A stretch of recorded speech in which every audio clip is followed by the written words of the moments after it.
Bienvenue dans ce nouveau numéro de Talk Afrique sur Média.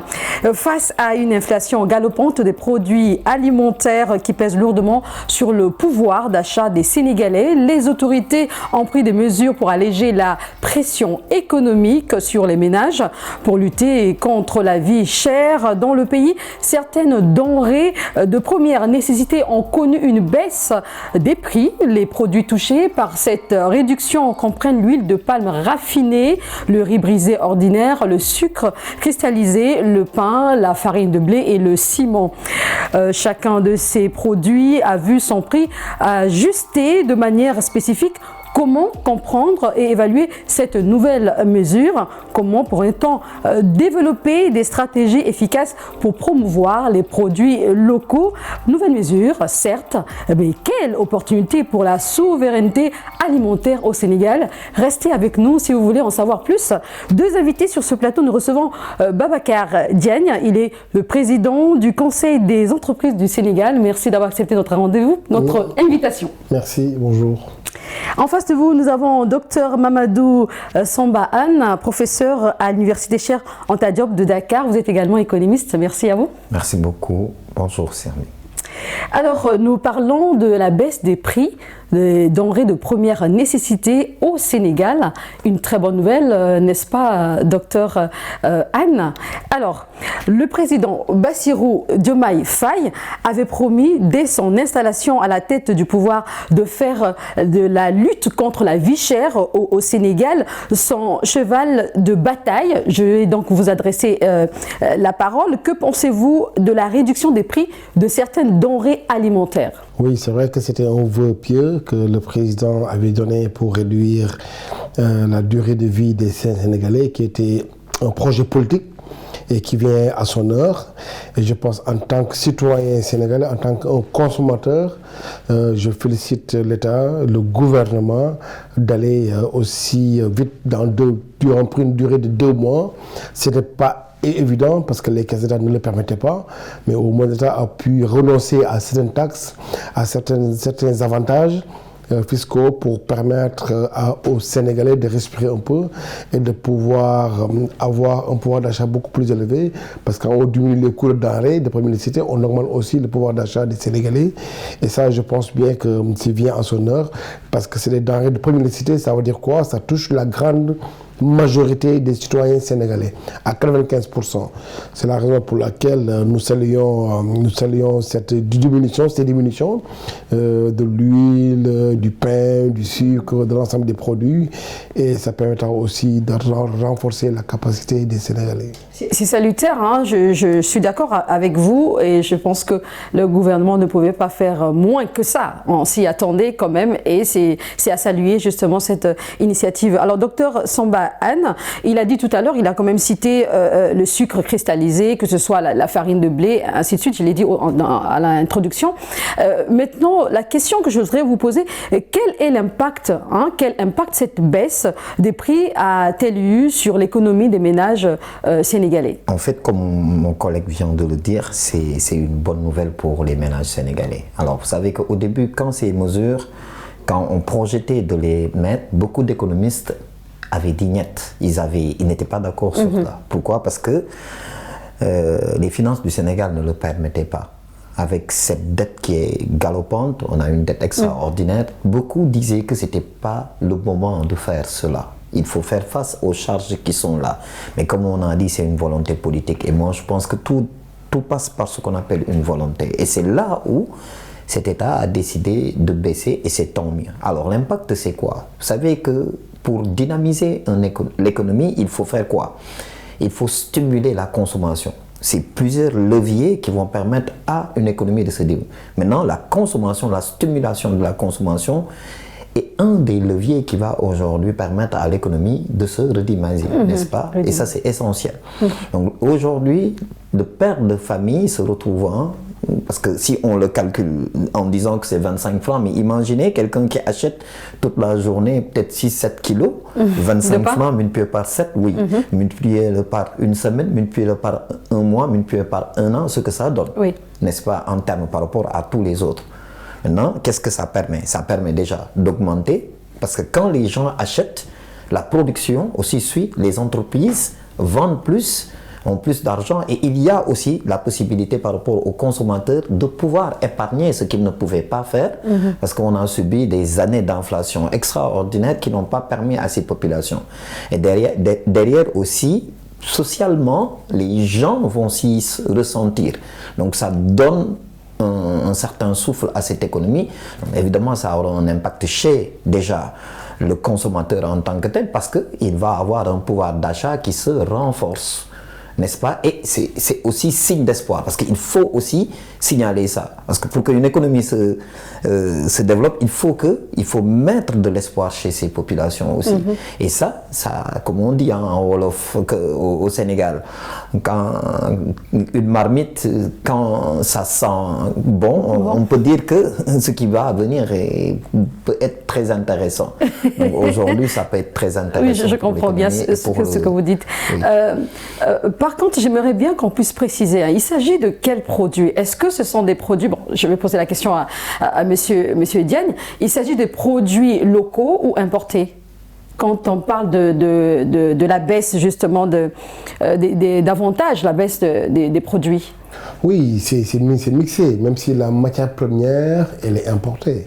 Au Sénégal, nous pouvons dire qu'on a une balance commerciale de plus de 3 500 milliards. Ça veut dire beaucoup de choses, que tous les produits de base, à savoir l'huile, à savoir la farine de blé, c'est importé à 99%.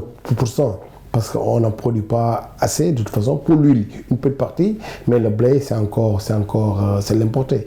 Mais le pain, il est fait localement, c'est le local content. En termes d'impact, on vend 2 millions de baguettes de pain par jour. À 25 francs, tu as 50 millions de marge par jour que l'État a renoncé. D'accord. C'est un gros montant.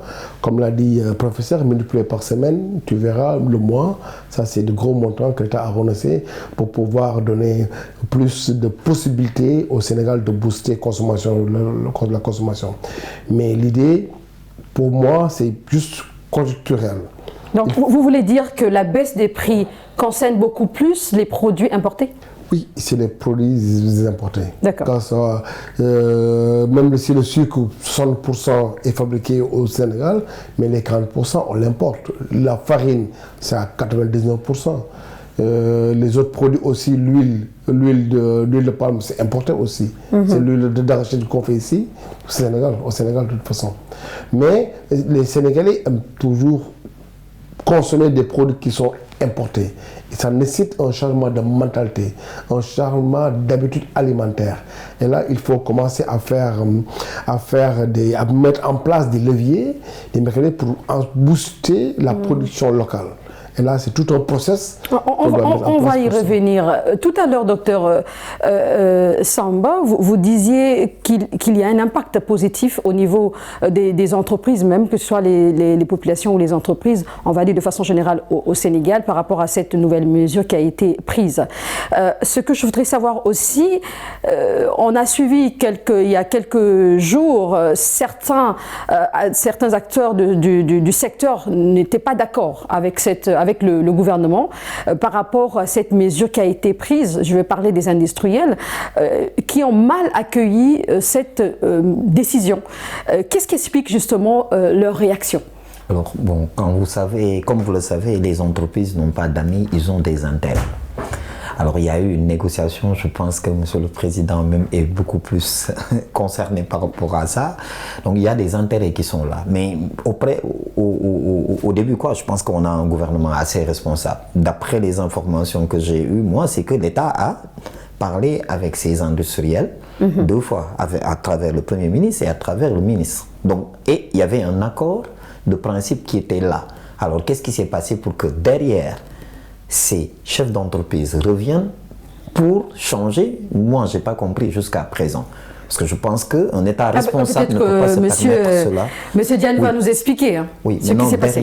Derrière, il y a des intérêts. C'est ça qu'il faut comprendre. Que les entreprises, ils n'ont pas d'amis, ils ont des intérêts. Effectivement. Certainement, il y a des intérêts qui sont en jeu et qui ont fait que peut-être que ces chefs d'entreprise ont voulu un peu reculer par rapport à ça. Maintenant, bon, j'ai pas les informations pour pouvoir Alors, Monsieur Diane, et là, on a remarqué que les meuniers, justement, aujourd'hui, ont accepté la décision du gouvernement. Mais déjà, je veux savoir pourquoi cette résistance au départ. Bon, la résistance, tu peux comprendre ça. Comme l'a dit le professeur, les entreprises, ils n'ont pas des aides, ils ont des intérêts. L'idée, c'est quand tu diminues le prix, mon prix de vente, ça va impacter le chiffre d'affaires, ce qui va impacter forcément le bénéfice. L'État leur a dit que moi, je réduis les droits de douane, les droits de taxes, et ça aura aussi un impact. Eux, ils ont voulu garder le même montant, mais l'État a dit que le prix que vous devez acheter au prix mondial vous permet de réaliser un bénéfice, parce que l'État a déjà des informations économiques. Il y a 7 meuniers au Sénégal.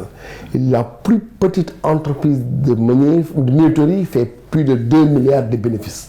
Et la plus grande fait 14 milliards. Avec, bien sûr, d'après les gens du gouvernement, des surfacturations sur le prix d'achat. Ça dit qu'il faut que vous devez accepter de renoncer à une partie de votre bénéfice au service des populations. Là, on peut le comprendre. Les boulangers aussi, il y avait un autre problème avec les boulangers. Ils disent que nous, on peut diminuer le prix de 175 à 150 francs, mais il y a un problème de taxe. Il y a la TVA que nous supportons, qu'on ne peut pas collecter, parce qu'ils vendent hors taxe. C'est les clients. Alors l'État a accepté maintenant de faire un crédit de TVA sur les produits de base, sur la farine, sur le pétrole qu'il achète, le gasoil, les intrants, tous les intrants, pour maintenant faire un crédit de TVA pour les reverser, pour les repayer cet argent-là. Et là, ça permettra de renforcer les boulangers déjà, mais aussi l'État a aussi augmenté la subvention, qui n'était pas d'accord avec les meuniers. L'État a accepté d'augmenter la subvention à la tonne pour les meuniers. Maintenant, je pense qu'ils sont dans de meilleurs sentiments. Ils ont accepté le principe. Ils vont continuer les discussions. D'ici demain, je pense que le Premier ministre du Commerce va les recevoir pour qu'ils puissent encore aller beaucoup plus loin sur les avantages et les facilitations. D'accord. Et ça veut dire qu'il faudrait davantage promouvoir nos produits locaux, Docteur Anne. Oui. Qu'est-ce qu'il faut faire justement? En fait, c'est ça la solution. La vraie solution, c'est comment faire pour qu'aujourd'hui le Sénégal ne puisse plus dépendre de l'extérieur. Les leviers là, si vous voulez vraiment agir réellement sur l'économie de ce pays, il faut que vous maîtrisez l'ensemble de ces leviers. Donc la vraie solution, c'est comment faire pour qu'aujourd'hui, cette importation qu'on fait de l'extérieur, parce que si on prend le riz, c'est à peu près plus de 1000 milliards qui est dans notre balance commerciale, le blé c'est 700 milliards, c'est énorme. Un État ne peut pas continuer comme ça. Donc la vraie solution, c'est comment faire pour aujourd'hui créer ce qu'on appelle cette souveraineté au niveau alimentaire dans ce domaine et à tous les niveaux pour qu'aujourd'hui on puisse avoir les vrais leviers. On ne peut pas parler d'indépendance sans la souveraineté alimentaire. Mais c'est impossible, c'est pas possible. Si ce que vous mangez, tout ce que vous mangez, vous l'importez d'ailleurs, vous ne pouvez pas vous développer, vous ne pouvez pas parler vous n'avez rien du tout parce que vous n'avez pas de levier et vous ne maîtrisez rien sur votre économie.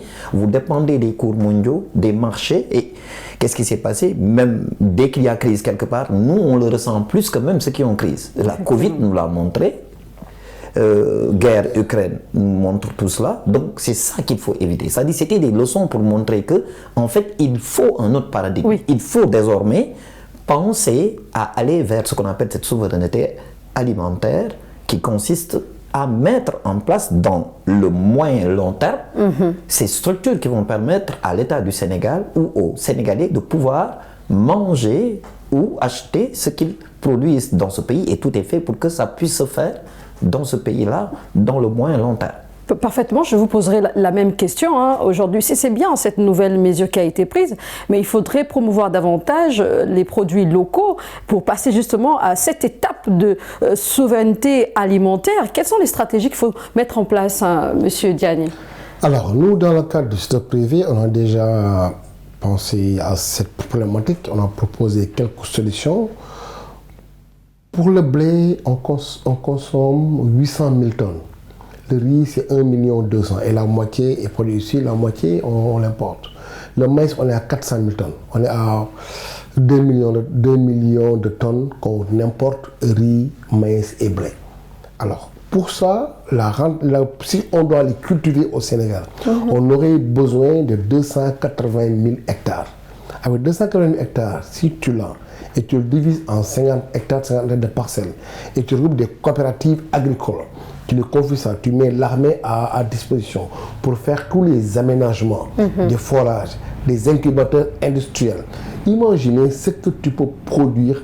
À 2 ans, N plus 2, tu peux commencer à exporter du blé, du maïs et du riz. Et aussi, tu fais l'électrique, ce n'est pas juste l'agriculture. Tu mets l'agriculture, la pisciculture et l'élevage.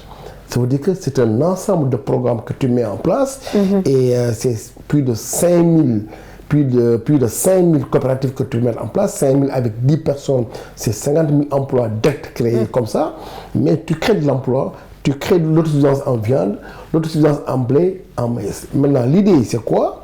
Peut-être on n'aura pas le blé, c'est pas très évident avec les rentabilités. On a vu le climat qu'on a ici. Les boulangers ont émis l'idée sur laquelle on peut mixer le blé et le maïs. Si tu le fais 50%. Ou bien même, moi, j'aurais pourquoi pas, même si on le fait, dans l'avenir, qu'on puisse promouvoir le pain de mil ou le pain de maïs qu'on pourrait vendre à 100 francs la baguette. Et déjà commencer à vendre ça, tu crées un peu. Au finish, les Sénégalais, pour de moyens, ils peuvent dire que bon, moi déjà, le maïs et le blé sont plus nourrissants. Il y a plus de protéines, et c'est local, c'est plus localement. Moi, je préfère ça. Et puis en termes de coût, tu gagnes 50 francs. Facilement, en 85 ans, tu peux changer l'habitude alimentaire des Sénégalais. Et ça, il nous faut aller dans ce genre de mesures structurelles permettant. On a les terres déjà qu'il faut. On a plus de 3 400 hectares de terres arables. On a plus de 8 600 hectares de forêt. Pour dire que ça, tu as besoin de 300 hectares, c'est rien du tout. Il y a juste besoin d'une volonté politique et mettre les moyens pour ça, pour pousser les acteurs économiques à retourner dans l'agriculture et créer plus de valeur ajoutée et participer, permettre au secteur agricole, au secteur public primaire et au secteur industriel de participer de plus conséquent dans le PIB. Parce que les deux secteurs, ils font 35 à 40%. Alors qu'ils peuvent aller jusqu'à 100 à 70%. Parce que la plus grande partie du PIB, c'est les services. Et les services, ça ne nous appartient pas en grande partie. C'est des capitaux étrangers. Ça veut dire même si on a un taux de croissance de 6 à 10%, c'est un travail parce que ça ne nous appartient pas. Il faut impérativement produire localement, consommer localement, et ça permettra de créer il faudrait aussi s'y adapter. Hein. Vous le disiez, il y a tellement... On va parler d'hectares, des milliers d'hectares au Sénégal. Vous avez parlé de l'agriculture. Et cela demande certaines techniques, surtout que là, on a un petit souci avec les pluies. Les pluies ne viennent pas comme avant. Monsieur Docteur Samba, dites-nous, qu'est-ce qu'il faudrait faire? Est-ce que quelque part aussi, il faudrait penser quand même à l'intelligence artificielle? Oui, je pense que c'est une des solutions, mais ce n'est pas la seule solution. Comme vous dites, au Sénégal, il pleut 3 ou 4 mois, 3 mois à peu près, en moyenne. Alors, qu'est-ce qu'il faut faire? Il faut être innovateur, il faut innover. Aujourd'hui, qu'est-ce qu'on a vu? On a vu que le fleuve Sénégal, aujourd'hui, on perd 10 000 milliards de mètres cubes d'eau qui rentrent dans l'océan. Mais pourquoi ne pas le détourner et le mettre au niveau du Sénégal? On peut le mettre et créer, parce que pour faire de l'agriculture, il faut une autosuffisance en eau. Il faut de l'eau. Effectivement. Et si aujourd'hui, on a la possibilité de le faire, parce que ça demande que de la réflexion et de la technologie pour détourner cette eau et pouvoir l'amener à l'intérieur. Qu'est-ce qu'on voit? On voit qu'au Sénégal, il y a tellement de nappes d'eau qu'on peut exploiter. C'est un investissement à faire et qui sera rentable dans le long terme. Si on arrive à faire ça et qu'on a les terres, comme le dit Monsieur le Président, ça veut dire quoi? Ça change totalement. Ça change totalement. Parce que derrière, qu'est-ce qui va se faire? On pourra avoir une autosuffisance alimentaire, puisqu'on a de l'eau, on a des terres, on a du soleil, on a des jeunes. Ça crée des emplois. Mais derrière, qu'est-ce qui se passe? On crée une chaîne de valeur sur l'agriculture. Il y a toute une chaîne de valeur. Il y a déjà l'agriculture en tant que telle qui nous permet de diminuer notre balance commerciale qui est extraordinairement déficitaire. On peut en faire une balance commerciale excédentaire. Ça veut dire quoi? Au lieu de perdre de l'argent à l'étranger, on récupère de l'argent. Parce que ce que l'on fait, c'est de la destruction monétaire. Le fait qu'on importe tout le temps, on est en train de faire en économie ce qu'on appelle de la destruction monétaire. Et nos pauvres francs, Et nous, on est un pays où on n'a pas beaucoup. On a de pauvres frères qu'on va perdre 1000 milliards à amener. Derrière, qu'est-ce qui se passe? Au lieu de perdre 1000 milliards, vous arrivez à mettre dans l'économie du Sénégal 1000 milliards. Donc, sans compter, il y a, comme l'a dit le président, il y a toute une industrie à créer, des jeunes qui vont travailler, la création de richesses, la création d'entreprises de transformation qui permettent aujourd'hui qu'on ne puisse pas avoir de l'oignon qui pourrit pendant très longtemps et des tonnes d'oignons qui pourrissent. Donc, qu'est-ce que ça fait? C'est un pays qui change totalement de dimension à tous les niveaux et qui peut, dans les années à venir, qui peut aller vers une émergence certaine. Cela me permet d'aborder quand même un autre point. Il faudrait aussi la formation quelque part pour ces agriculteurs. Monsieur Diagne. Oui, le Sénégal a eu la chance d'avoir des centres de recherche, ISRA, qui est des centres de référence, ITEA, qui est aussi des centres de recherche et de référence, pour dire que les recherches qu'on a fait avec le blé, on est à presque 7 tonnes à l'hectare. C'est comme en Europe déjà. Il y a déjà un pas qui a été fait. On a même des universités agronomes déjà. Ça veut dire que la formation, elle est là. Ce qui manque, juste la volonté politique. Et les moyens ça a commencé quand même. Hein, et les moyens financiers. Et les moyens financiers, on peut espérer. Il n'y a même pas, je pense que 15 jours, on a démarré les premiers barils du pétrole. Ça va nous engager beaucoup de revenus additionnels qui pourraient être réinvestis dans l'agro-business, dans l'agriculture. Et là, ça pourrait créer des emplois massifs, ça pourrait renforcer la participation, comme j'ai dit, des secteurs